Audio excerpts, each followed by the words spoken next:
Brandt took a plan to the government in 2013 when they discovered they were going to lose their access because the new bypass was going to go north and south around the city.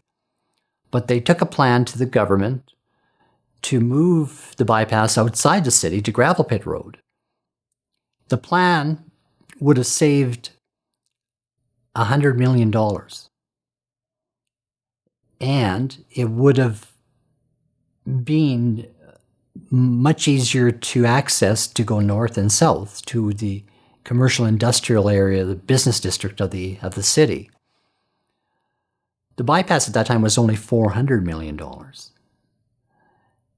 And I asked Brandt for that plan, and they said that I would have to get it from the government. And we've requested it, but the government has never provided it. So when I was threatened by Bradwell, I indicated to him the impact it had on our company and that, yes, it was Christine Tell that did nothing to help us. We wrote letters to her. We've tried to contact her. She was our MLA in the area, and we've never had a response from her.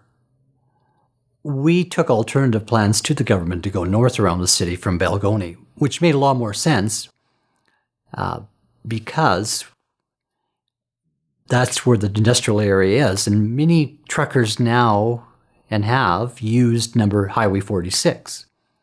So why not double lane 46 and come around to the north and back to Highway number 1? The cost would have been less than half, because you wouldn't have been impacting anybody.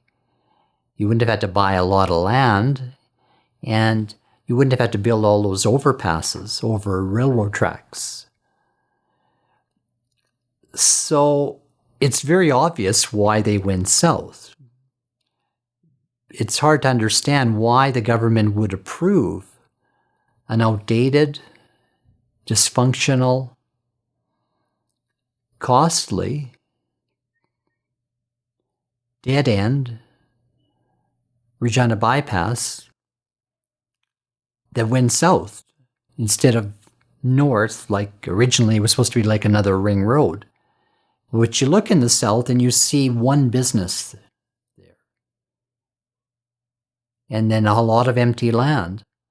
And you think, why? Why would they ever consider that? When you look at the people that bought the land along Tower Road, that's the answer to your question. You look at Harvard Developments. Originally, that property that they purchased was to be for a truck stop.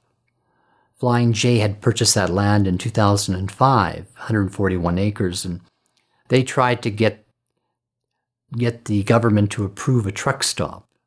Now, that land originally was in the Arm of Sherwood. And the city said, well, we're going to be 25 years before we annex that land because we don't have the infrastructure, we don't have the servicing.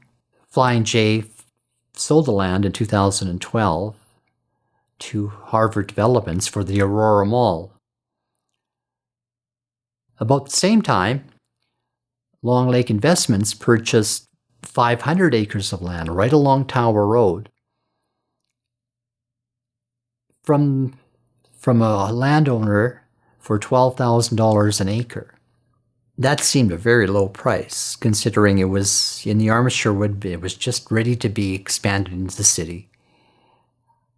The disturbing part of that was the owner of Long Lake Investments, Murad Al-Khatib, was on the Regina Economic Development Board in 2011 with Mayor Pat Fiacco. In 2012, he was also a director with the mayor, Michael Fougere.